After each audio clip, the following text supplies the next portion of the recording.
Welcome to the Deep Dive.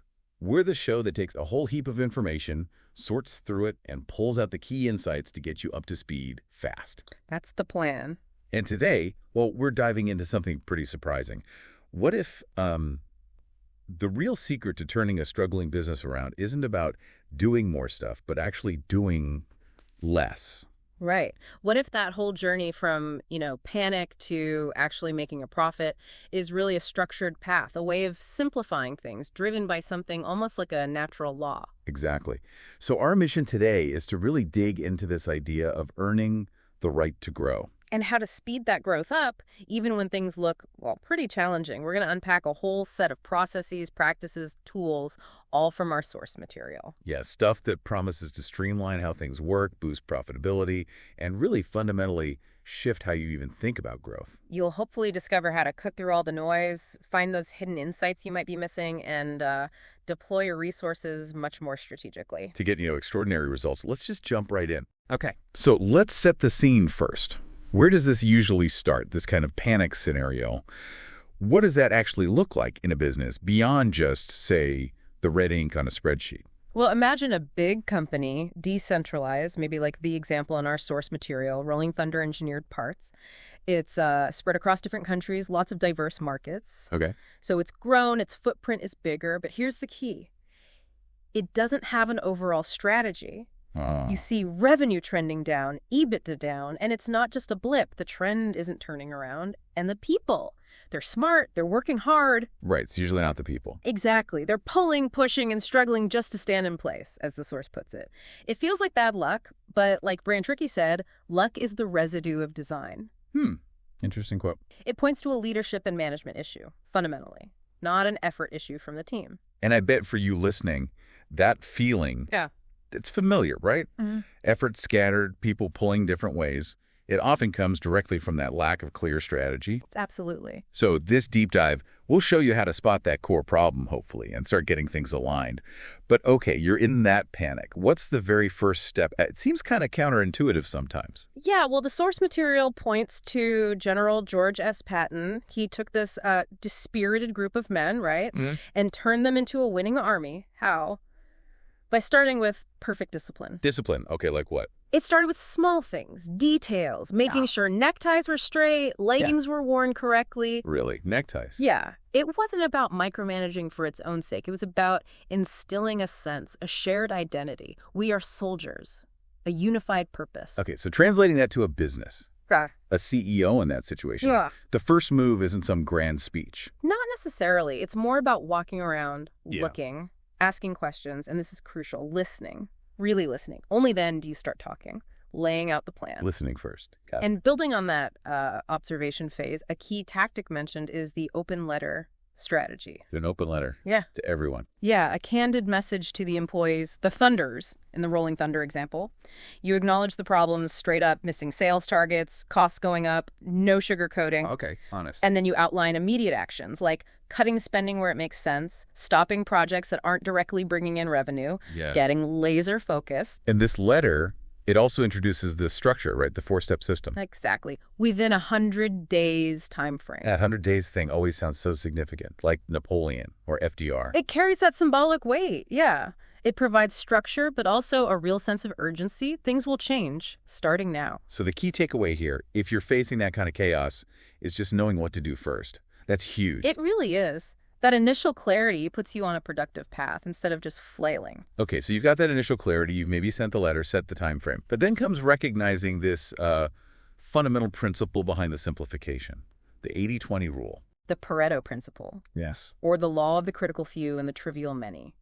It's a powerful concept. Roughly 80% of your results, your consequences, come from just 20% of your efforts, your causes. So flip that around. 80% of what you're doing might be, well, kind of trivial. Pretty much. Only 20% is really critical. Vilfredo Pareto, this Italian polymath back in the 19th century, he noticed it first in his garden, actually. At his garden? Yeah, weirdly enough.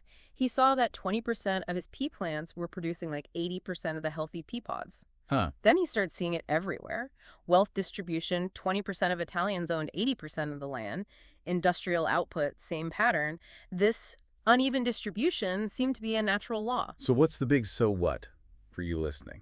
Well, if 80% of what you're doing is only yielding trivial results, why keep doing it? Right. Stop doing that 80%. Focus everything on the critical 20%. Exactly. It's a bit like, Ebenezer Scrooge realizing he'd wasted his life on pointless stuff and then deciding to invest only in what actually brought happiness. Huh?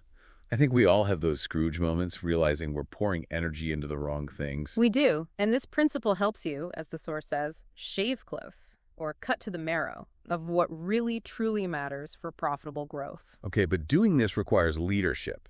The sources talk about a specific structure, right? A rule of three? Yes, a leadership triumvirate is essential for achieving this kind of profitable growth. You need 3 key roles. Okay, who are they? First, you've got the visionary, often the CEO. They provide that big picture, the vision. And importantly, they hold teams accountable to what the source calls the 4 commandments. 4 commandments. Sounds serious. They are: be on pace, produce no surprises, be data-driven, and believe results matter. The visionary needs to be agile, focused on progress, not getting bogged down in perfection. Makes sense. Okay, number 2. Number 2 is the prophet. Often the COO or someone in a similar operational leadership role. This person's job is to translate the vision into concrete action. Exactly. They're the experts in deploying the processes, especially the 80-20 analysis and execution. They're the ones who train the trainers within the organization. Okay, now that's interesting. The source emphasizes having an internal profit. Why is that so much better than bringing in consultants? That's a great point.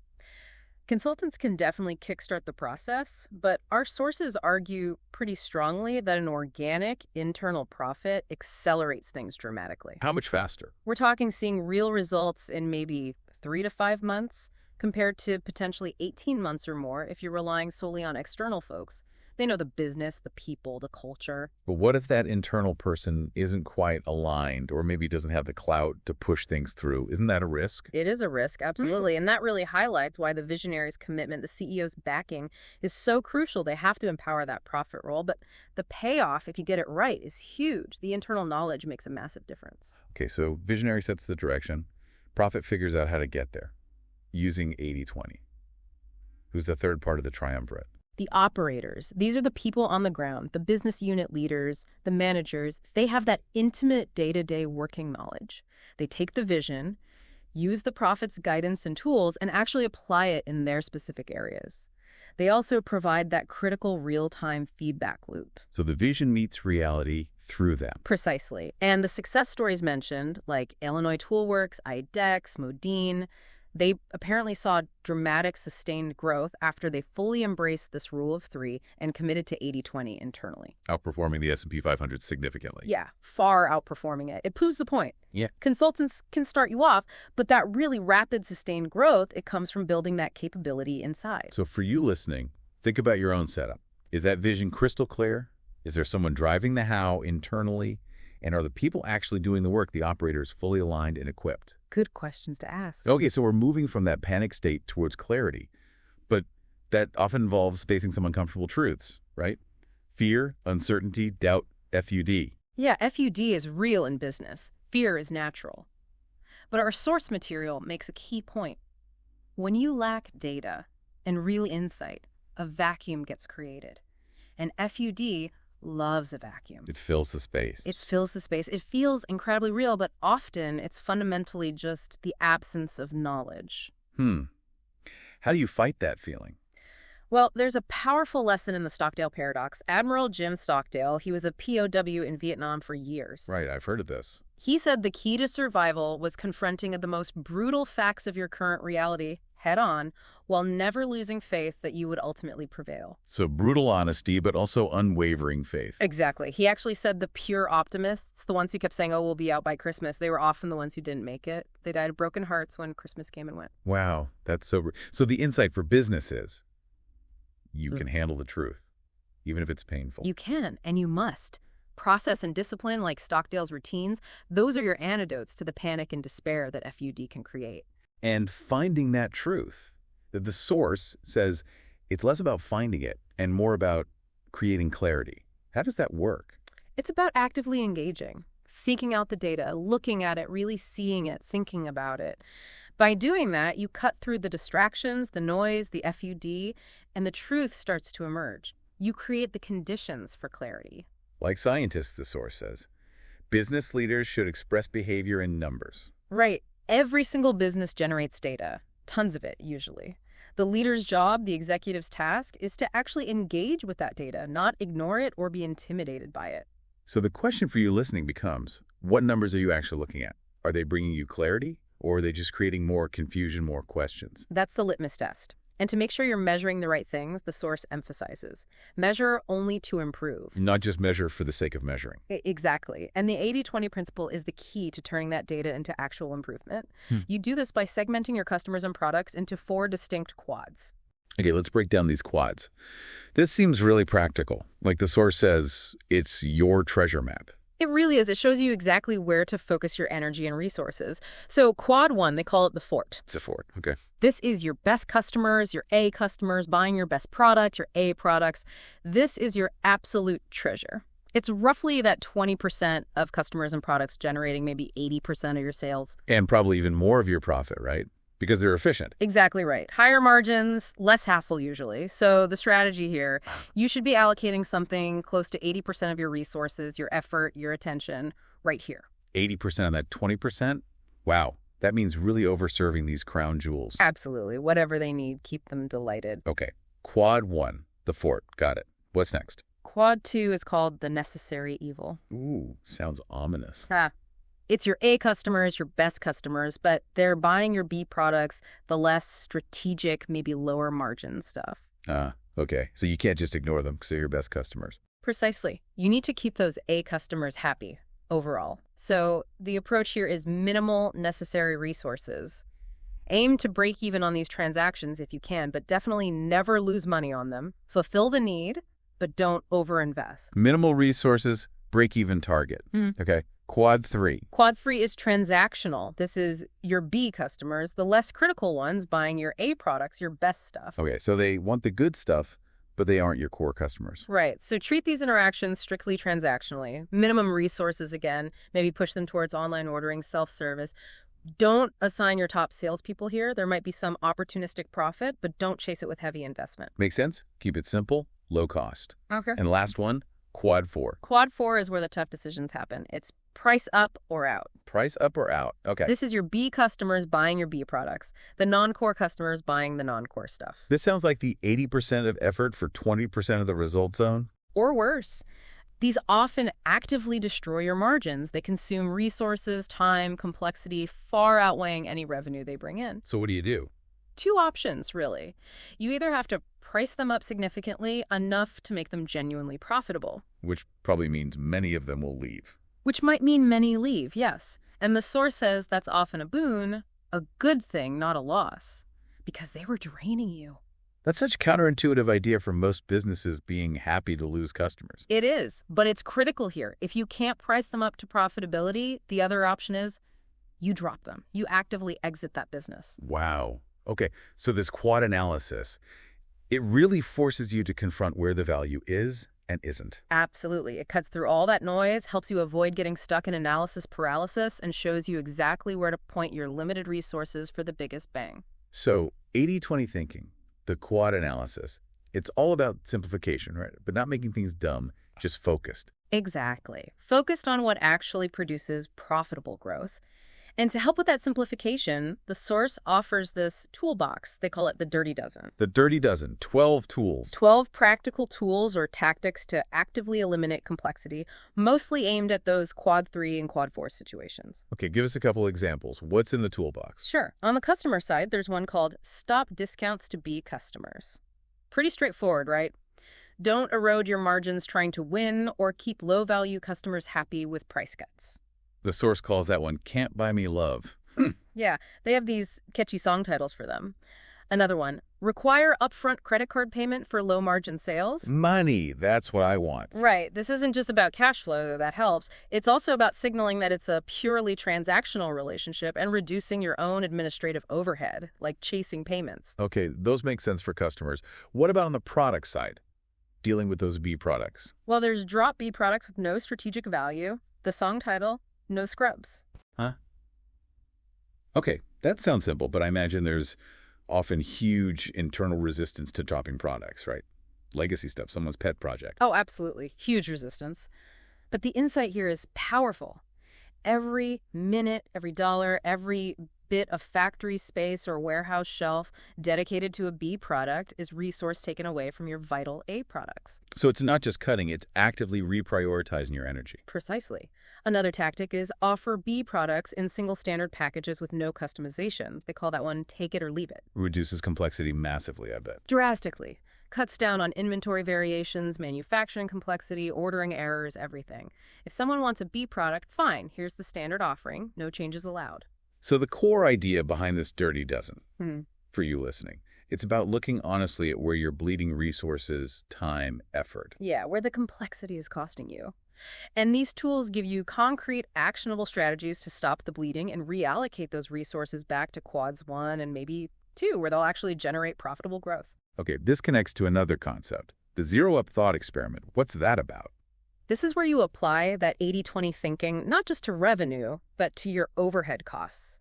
And it often reveals an even starker picture. How so? Because it turns out that 80% of trivial customers and products, the B's and C's, they often consume something like 80% of your fixed costs, too. Your overhead, your admin, your infrastructure complexity. Wow. So they're not just low margin, they're actively sucking up the resources needed to support your profitable core. Exactly. The imbalance makes the losses even worse than they look on the surface. So zeroing up is this thought experiment, you ask.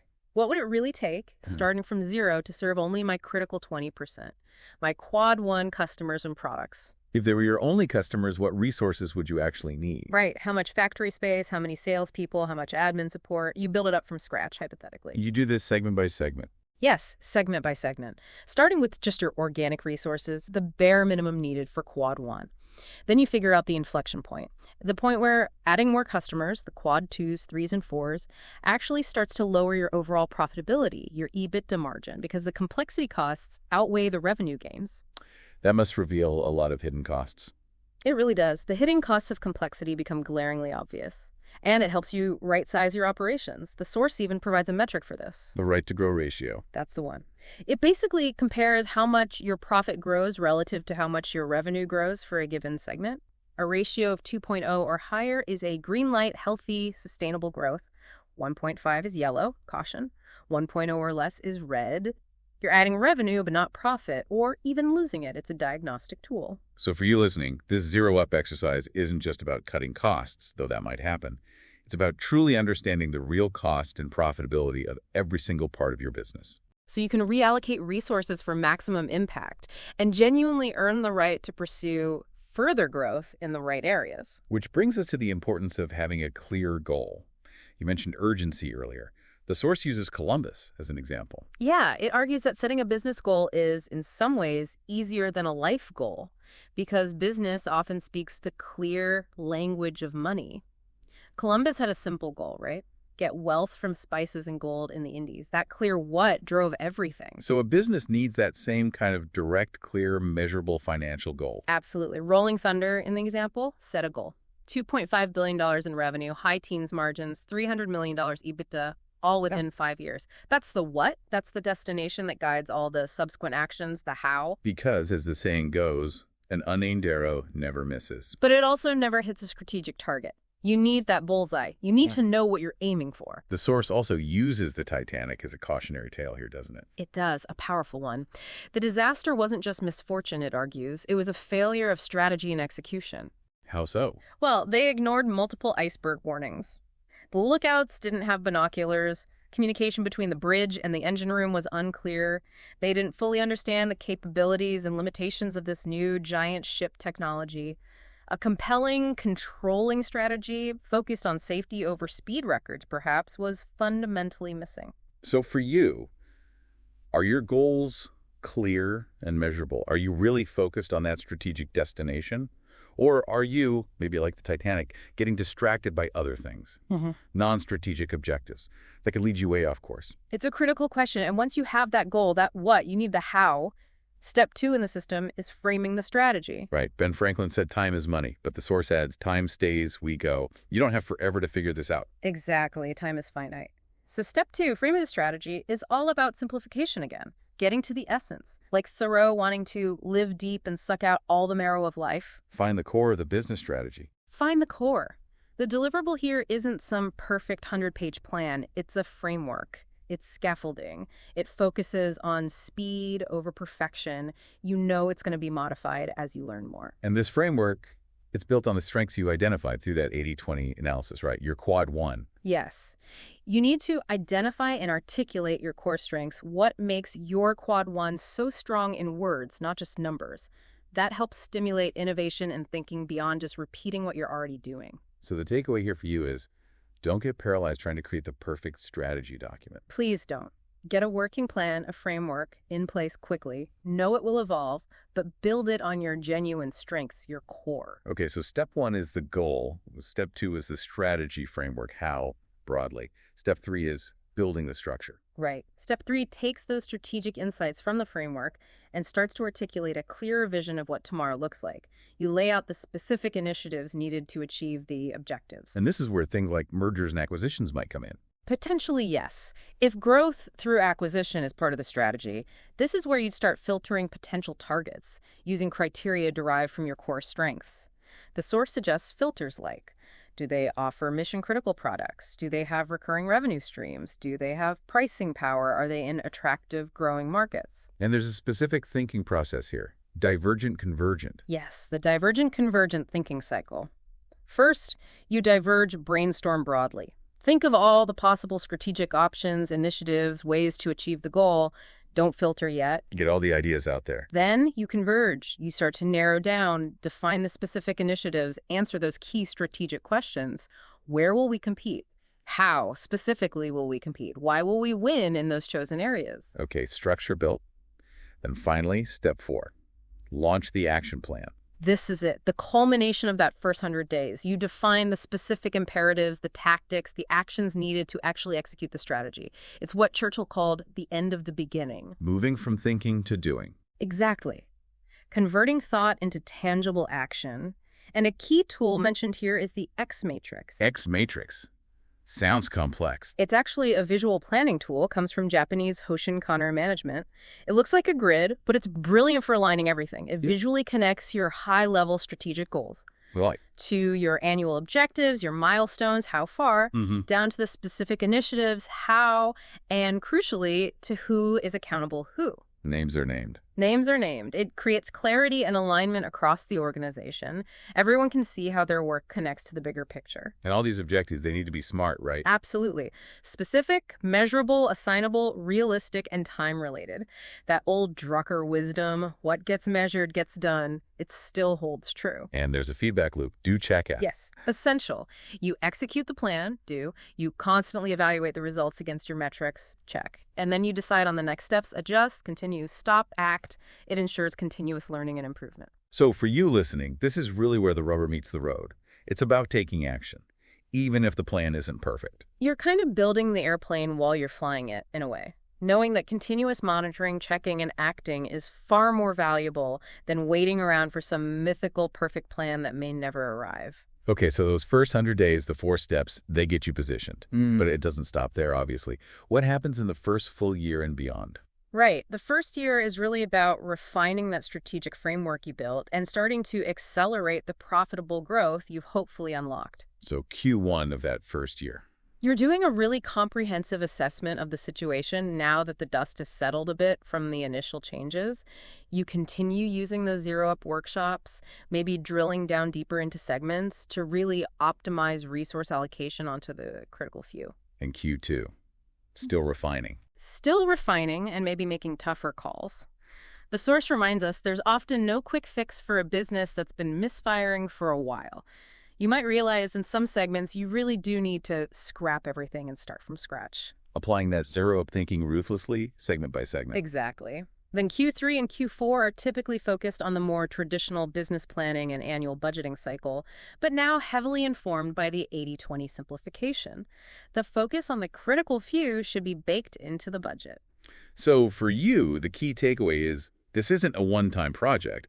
It's an ongoing way of operating. It becomes the new rhythm of the business. Continuous tuning and adjustment. And this ongoing process, this segment, simplify, zero up, grow, it creates something powerful, right? The flywheel effect. Yes, exactly. It creates this virtuous cycle. Each improvement feeds the next, like a heavy flywheel on an old engine or a sewing machine. Takes effort to get it moving initially. Right, those first pushes are hard.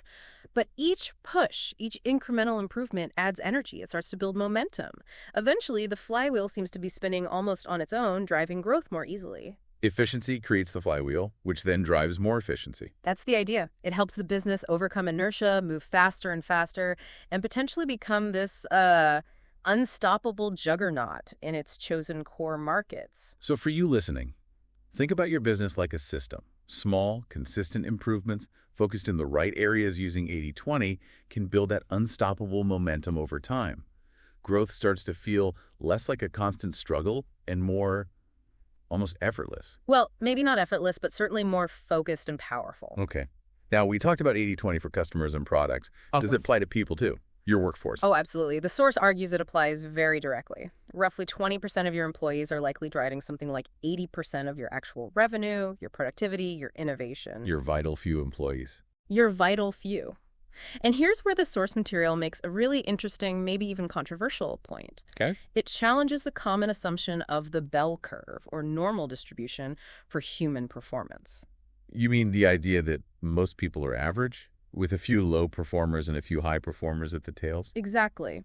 The source says, based on research, that might be true for some routine tasks, but for high-impact roles, sales, leadership, innovation, complex problem-solving, it's a myth. A myth. So what's the reality? The reality, according to this research, is a power law distribution, also known as the Pareto curve again. You have a very small number of hyper-high performers, way out on the extreme end. Doing vastly more than everyone else. Disproportionately more, and then a long tail of average or moderate performers. Not a symmetrical bell at all. Wow. So if you're managing your talent based on a bell curve model, you're likely investing most of your development time, your resources, your attention on the large group in the middle, on mediocrity, as the source puts it, quite bluntly.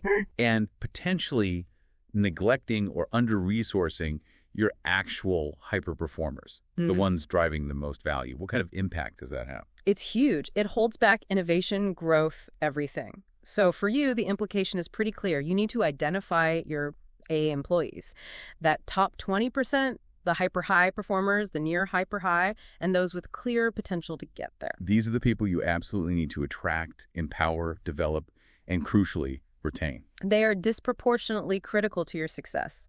You need to focus your development efforts on them. Which leads nicely to how you develop talent. The source mentions the 7-0-20-10 learning model. Right. It's a useful framework for applying that 80/20 focus to development. It breaks down how people typically learn best in a work context. Okay. What are the numbers? So 70% of effective learning comes from experience. Just Yeah. doing the job, tackling challenging assignments, learning by doing, maybe self-coached on-the-job training, OJT. 7% from just doing it. Okay. Then 20% comes from working with others, learning from mentors, coaching from managers, collaborating with talented colleagues. Coached OJT fits here too. Social learning, learning from peers and role models. Exactly. And only 10% comes from formal education. Things like courses, workshops, reading books, or articles. Only 10% from formal training. That's surprising. Companies spend a lot on that. They do, but the critical message here is that the other 90%, the experience and the learning from others, that's where the most impactful, directly productive learning happens. That's where real capability is built on the ground. So for you listening, maybe instead of pouring budget into expensive offsite courses, think about how you can design the actual workday, the workflow, the projects, to maximize that 70% of on-the-job learning. And foster that 20% of peer-to-peer coaching and mentorship. Your best teachers might already be on your team. Invest in promoting from within, letting your A players learn by leading. Makes a lot of sense. Okay, wrapping things up. There's a final mindset shift the source advocates for, something called good to gone. Yeah, it starts with the idea. Stop talking change. Start doing projects. Change is abstract. Projects are concrete. Right. Change is just an idea until you translate it into specific projects. Every project needs a manager, a plan. But remembering Eisenhower's wisdom is key here. Plans are useless, but planning is indispensable. It's the process of thinking it through that matters, more than the static plan itself. Exactly. Now, the source acknowledges that maybe not every business wants or needs endless growth. The old built-to-last idea might even be a bit outmoded in today's super-fast markets. So what's the alternative? The author argues for adopting this good-to-gone mindset. Good to gone, meaning? Meaning you run your business, design your processes, build your value, as if you intend to eventually sell it, even if you don't plan to right now. How does that change things? Well, thinking like a seller forces you to focus relentlessly on growth, on increasing efficiencies, on building defensible market share, on maximizing profitability. It creates discipline. It provides a really clear target, maximizing the ultimate value of the business. And it gives you options down the road. Exactly. It gives you the ultimate choice that comes with value realized, potentially in the form of, as the source puts it, a large bag of cash.